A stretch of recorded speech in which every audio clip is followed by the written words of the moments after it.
poco después de que el presidente de la República suele presentar su mensaje a la nación cada año, los ministros del gabinete se acercan a la Asamblea Nacional a llevar lo que se llama la memoria y cuenta. Es decir, unos libros, unos documentos voluminosos en algunos casos, son unos libros encuadernados en rojo, muy bien presentados, envueltos con unas cintas con la bandera nacional y un lacito de lo más bonito, como si fuera un regalo. Y se supone que allí se reúne, se evidencia lo que hizo ese ministerio a lo largo de ese año transcurrido. Pues bien, parece que esas memorias y cuentas no las lee nadie, pero a veces sí ocurre que las leen. Y en la mañana de hoy recibimos en el estudio a dos médicos que se tomaron la molestia de leerse completa la memoria y cuenta que presentó la ministra semanas atrás. Quiero darle la bienvenida a Julio Castro, médico internista infectólogo, profesor en la Universidad Central de Venezuela. Julio, bienvenido en la mañana de hoy al programa. Gracias, César. Y al también médico y diputado de la Asamblea Nacional por el Estado Vargas, José Manuel Olivares. José Manuel, bienvenido en la mañana de hoy al programa. Días, Les leo los comentarios y preguntas que hicieron nuestros oyentes antes de su llegada.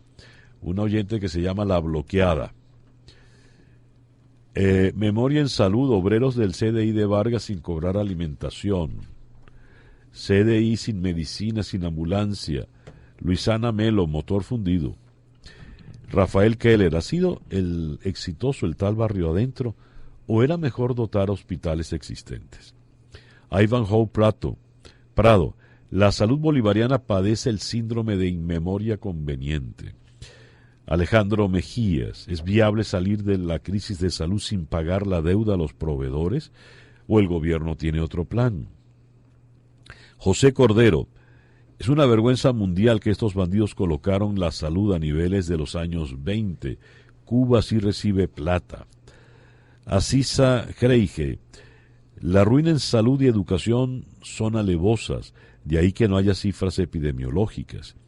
Virginia Pérez, ¿cuándo la Asamblea Nacional investigará el desfalco a la salud hecho por la familia Rangel Barón con sus guisos millonarios? Se refieren al grupo de hermanos del Zulia. Y finalmente Sorelis, es hora de aceptar la ayuda humanitaria aceptar la ayuda humanitaria. Los pacientes fallecen sin medicamentos, los médicos no hacemos milagros. Sorelis es médico, se infiere de esto. Bien, ¿quién toma la palabra en primer lugar? El doctor Julio Castro. Buenos días, César. Un placer. Un saludo a todos los oyentes. Bueno, aquí hay 600 y tantas páginas de memoria y otras tantas parecidas de la cuenta. Vino en dos libros diferentes. Creo que hay temas ahí de forma y temas de fondo en la memoria. Hemos estado revisando esa memoria en los últimos años y para darle un símil a la gente con una intención pedagógica, en definitiva, tú tienes unas intenciones, un poco pones cuáles son tus objetivos, cómo pretendes lograrlo, tienes una estrategia y al final tienes unos resultados. Para que la gente entienda un poco, yo creo que la salud es un avión que va con un destino determinado, debería tener un rumbo. Un rumbo es la orientación que el gobierno le da a ese avión. Pues yo quiero ir a Madrid, yo quiero ir a Santiago de Chile, o quiero ir a Bolivia, etcétera, etcétera. Eso es la filosofía de lo que estoy manejando. Además de eso, tengo que ponerle gasolina al avión, etcétera, etcétera. Pero finalmente tengo unos instrumentos que me dicen a qué altura voy, qué rumbo llevo, cuánta gente tengo encima, cuánta gasolina me queda para llegar, y tengo que hacerle caso a esos manómetros, esos relojes que están allí. De las 600 páginas, yo creo que por lo menos 500 son de puras intenciones, palabras sobre la máxima felicidad, etcétera, etcétera. Y cuando tú vas a los datos de gestión reales, son muy pocas páginas. Probablemente en 6 o 7 cuadros se refleja la situación. Y lo que vimos esta vez en esos cuadros que mandó la ministra a la Asamblea es espeluznante, por decirlo menos. ¿En qué sentido? Ahí, por ejemplo, se utilizan unos criterios de gestión hospitalaria, cuadro que está allí, de hecho lo pusimos en nuestro Twitter la semana pasada, por lo alarmante de la situación, donde reporta valores de la gestión hospitalaria. Te doy algunos datos. Mortalidad materna. La mortalidad materna aumentó del año 2014 al año 2015 en 10 veces en relación al año anterior. O sea, cuando ellos ponen ahí el número de muertes maternas, que se supone que son mujeres sanas, no deberían fallecer, que fueron 250 sobre el total de nacidos vivos, así es como se calcula la mortalidad materna, eso te da un valor. La tasa es 74. Venimos persistentemente subiendo la tasa de mortalidad, que es corregida por el número de habitantes, viene aumentando progresivamente, aumentó con relación al año anterior. Pero en los datos de ellos, esa mortalidad aumentó 10 veces en los últimos 4 años. Eso es altamente preocupante en cualquier parte del mundo. No importa la filosofía del sistema de salud.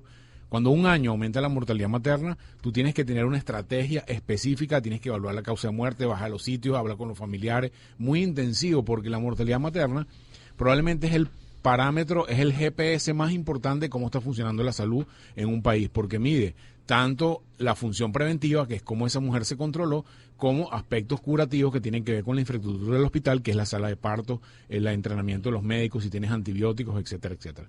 Entonces, ese es un primer reloj que te está diciendo los datos oficiales del propio ministerio, estamos mal.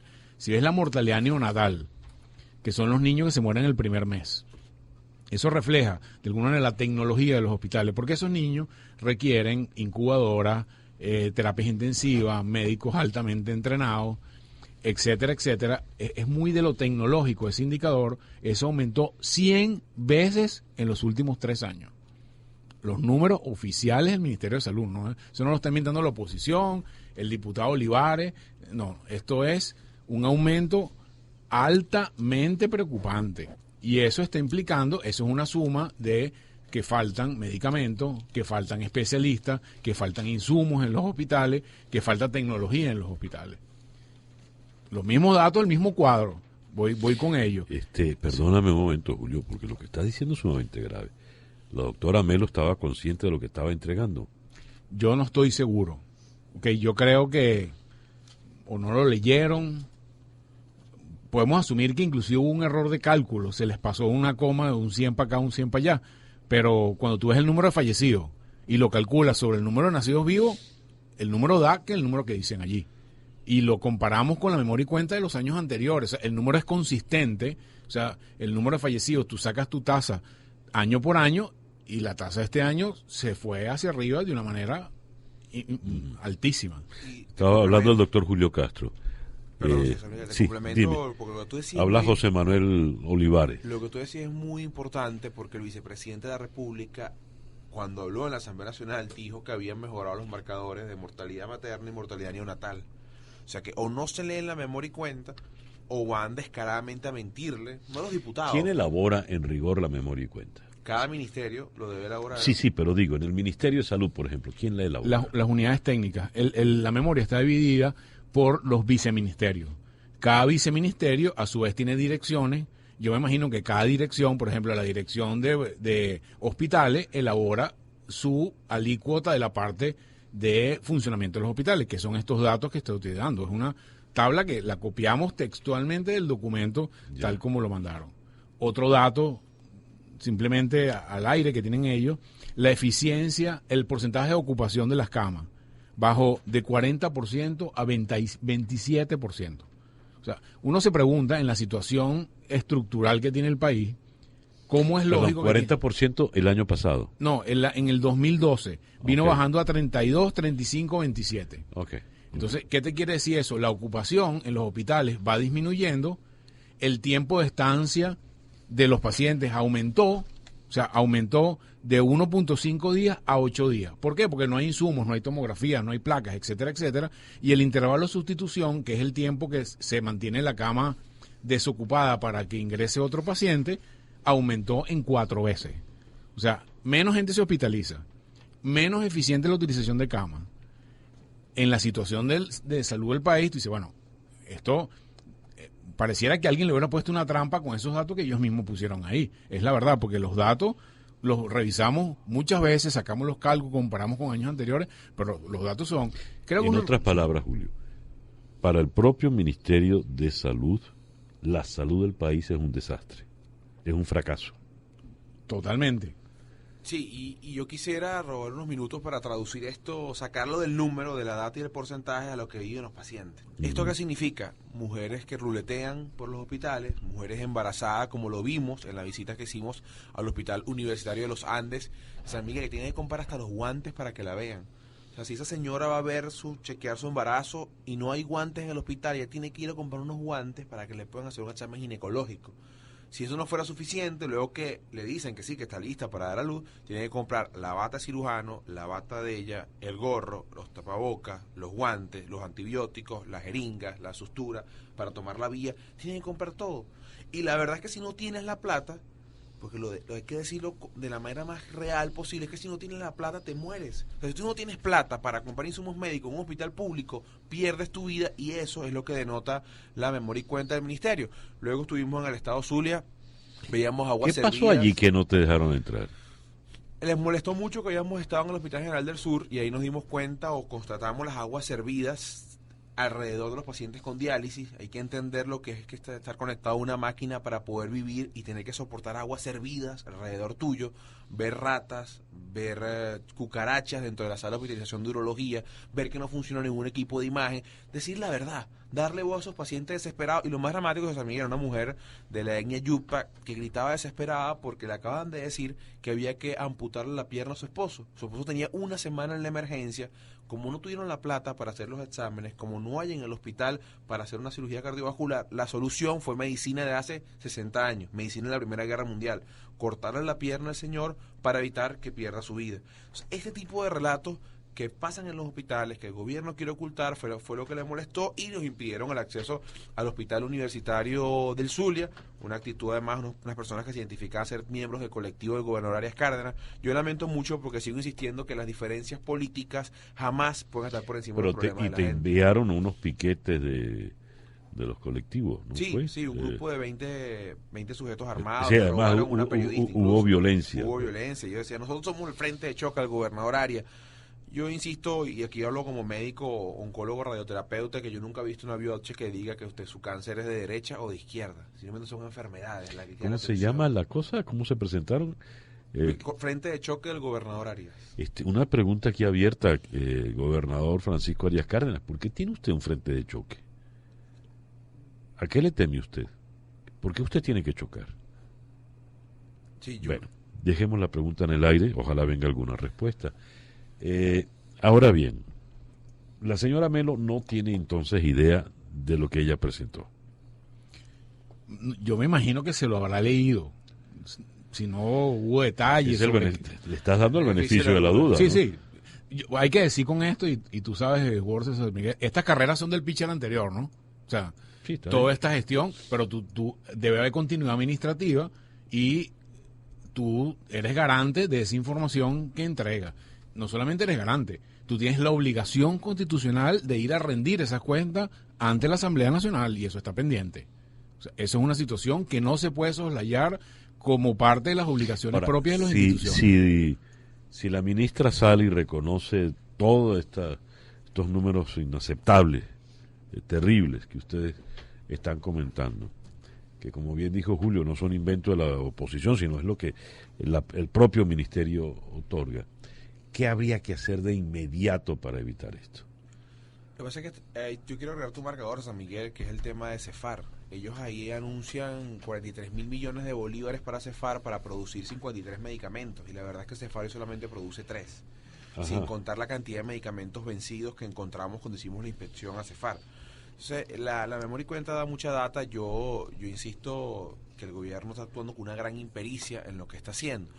¿Qué hacer? Mire, el cambio de modelo de salud tiene que ser muy profundo, tiene que ser muy amplio, pasa por un cambio del modelo político nacional que permita reformar la salud en el país, acabar con el paralelismo. Nosotros no podemos seguir teniendo barrio adentro como una gran caja negra de recursos donde enviamos 100.000 barriles diarios de petróleo a La Habana, donde hacemos compensaciones con billones de dólares a Cuba, y la verdad es que el 70% de los módulos barrio adentro 1 están cerrados, la verdad es que el 30% de los equipos de los CDI están inoperativos, y la última gran verdad es que de los barrio adentro 3 y 4, que fue la construcción de nuevos hospitales, hospitales, solamente se hizo uno de 23, que es el Hospital Cardiológico Infantil, que ya tiene 1.500 niños en lista de espera, porque la mala maña de construir algo destruyendo otra cosa hizo que ya no operemos en el Hospital JM de Los Ríos, porque decidieron dejar morir el JM de Los Ríos para dedicarse al cardiológico infantil como lo único que mostrar y exhibir en la vitrina de salud del país. Nos estuvimos hace poco en el Vigía. Que por cierto es la hechura de la exministra, la doctora Iturria, ¿no? Que sigue siendo la directora ahora de ese hospital. Ellos se circunscriben como si eso fuera el único tema de salud nacional, ya tienen una lista de espera. En Mérida veíamos en la ciudad del Vigía cómo convirtieron a esa ciudad en un cementerio de hospitales. A menos de 2 kilómetros tienes 2 hospitales tipo 4 sin construir. Uno que lo iniciaron, hicieron las bases, era un hospital universitario, y luego a la mitad de la obra dijeron, el terreno no sirve. Se fueron a 2 kilómetros de distancia, compraron un prefabricado en Turquía, hicieron la mitad de la obra y luego dijeron, hay mucha contaminación sónica por el aeropuerto, y tampoco lo hicieron. Ah, caray. Eso es parte de lo que hacía Pedro Pablo en su informe. ¿Quién hace la Contraloría? ¿Quién pide explicación? Y el dinero, algo se pagó, supongo, ¿no? Se ejecutó completamente y se aprobaron en cada hospital casi 22 créditos adicionales para cada uno. Y no está ni la plata ni el hospital. ¿Cuánta plata estamos hablando, José Manuel? En la cartelón que está ahí, el cartelón es del año 2008, habla de 22.000 millones de bolívares. Habría que hacer la conversión a dólar del momento, lo que significa. Sí. Ahorita capaz parece muy poco con la devaluación del bolívar, pero para el momento eran muchos recursos. Y estamos terminando de compilar los créditos adicionales que fueron aprobados y ejecutados para esa obra cuando la ministra Sader era ministra de Salud. Habla José Manuel Olivares, médico y diputado de la Asamblea Nacional. Leo algunos de los comentarios que llegan. La Gaviota. ¿Por qué no hay control de natalidad en Venezuela con tanta pobreza? RJ, Hospital de Guatire, ¿se sabe algo de su funcionamiento? ¿Cuántos médicos hay allí? La población abandonada. Jesús María Matos, el servicio de anatomía patológica del algodonal no funciona desde septiembre y está casi en el suelo. Magín Serfati, las cifras de muertes infantiles son espantosas. De paso, este es el dato que indica el desarrollo de un país. Me gustaría que de repente Julio pudiese extenderse en ello.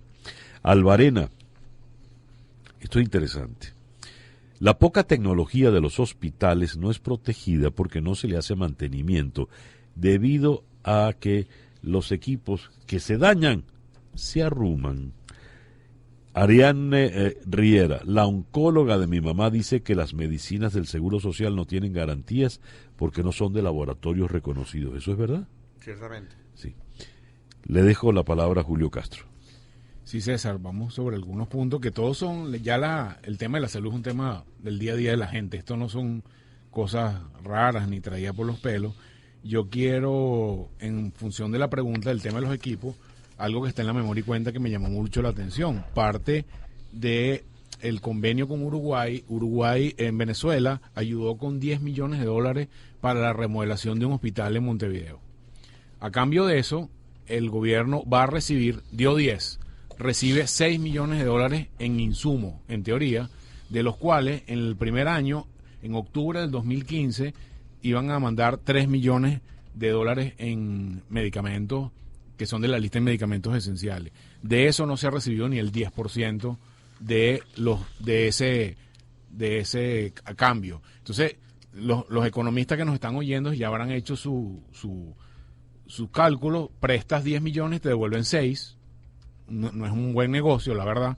Sobre eso lo vas a fraccionar en 2 de 3, uno el 2015 y otro el 2016, y esos dineros no se han retribuido al país como originalmente estaban convenidos. Parte de lo que dijo Pedro Pablo Peñalosa anteriormente, la capacidad de auditoría del ministerio está terriblemente comprometida. Yo me di la tarea, por ejemplo, de contar cuántas veces nombra la palabra Cuba, y lo nombra 53 veces.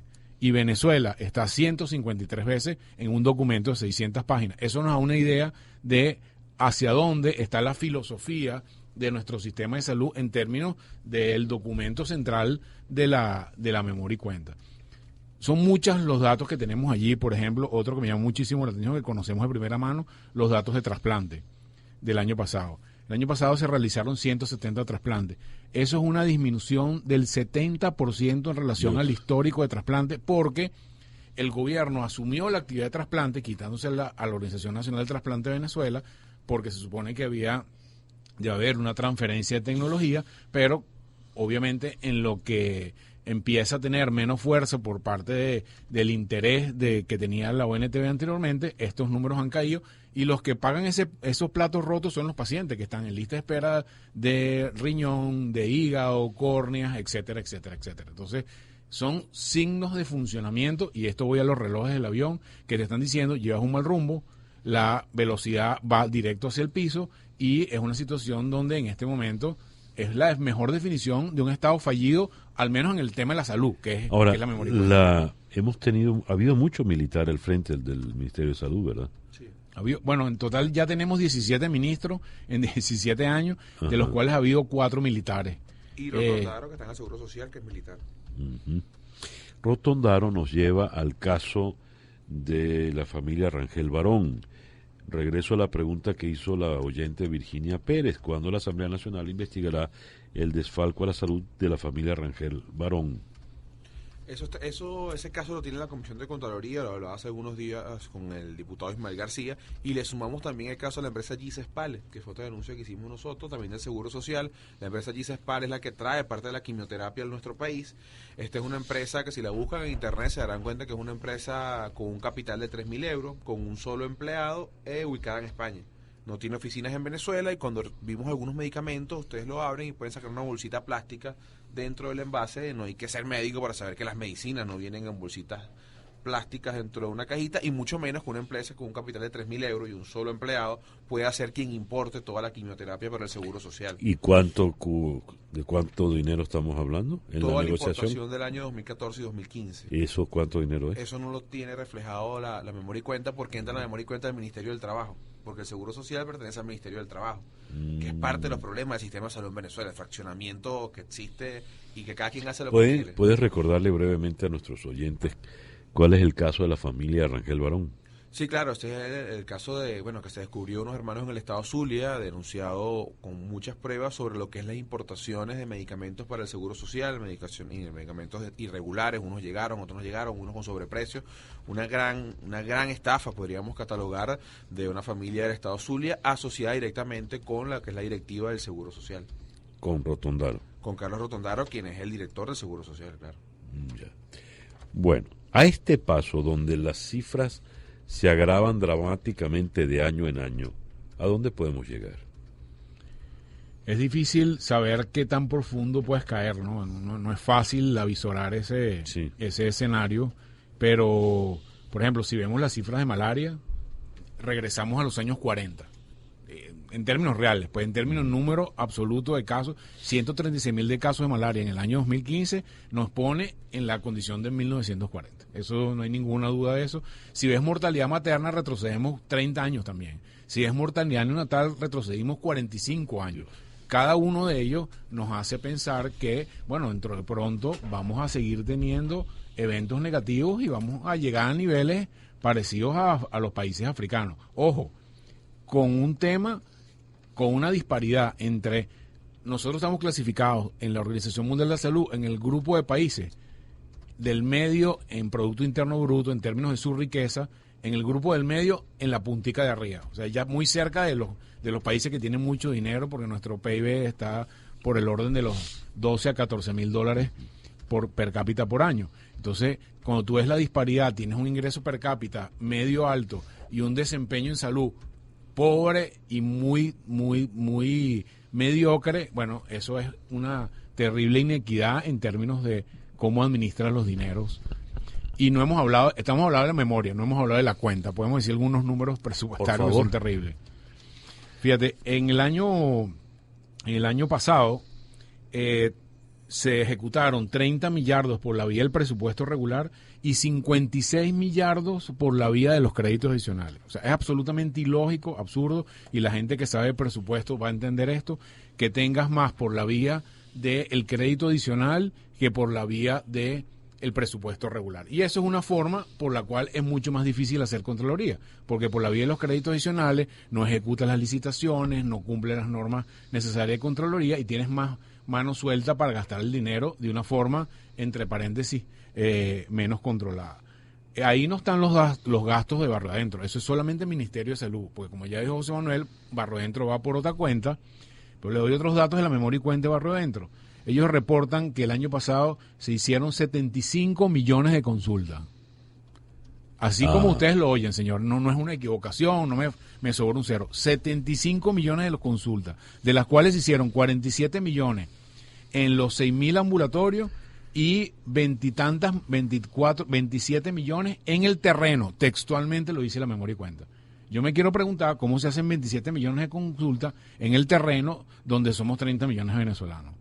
Esos números, obviamente, digamos, a uno lo dejan perplejo y por eso me refería a que hay problemas de forma y hay problemas de fondo. Es una lista del Niño Jesús con muchos deseos, muchas palabras y unos resultados tangibles bastante mediocres, por no decir muy malos.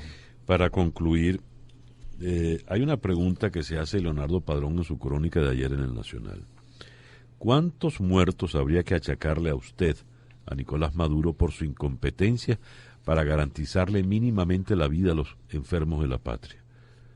Suscriben ustedes, en primer lugar, que estas muertes son culpa de la negligencia del gobierno. 2, ¿cuántas muertes estamos hablando? Sin duda alguna que son responsabilidad de quien ha dirigido el país los últimos 17 años o el proceso político que ha destruido el sistema de salud venezolano. En este país mueren venezolanos por falta de medicina, mueren venezolanos por falta de insumos médicos, que no tiene cómo pagar en un hospital o cómo pagar en una clínica, definitivamente pierde su vida. La mayor demostración es el reconocimiento del aumento de la mortalidad general, que también sale en la memoria y cuenta. La mayor prueba es el aumento de la tasa de mortalidad por cáncer, la más alta de Latinoamérica, la tenemos en Venezuela, y es la misma explicación. No hay quimioterapia, no hay radioterapia, 6, 8, 10 meses, un año para poder atender un paciente, y sin duda que el responsable es quien dirige la salud, que es el gobierno de Nicolás Maduro. Muchísimas gracias al médico y diputado José Manuel Olivares y al doctor Julio Castro. José Manuel, gracias por venir en la mañana de hoy. Vamos a seguir deteniéndonos en las memorias y cuentas de los ministerios más emblemáticos. Mañana le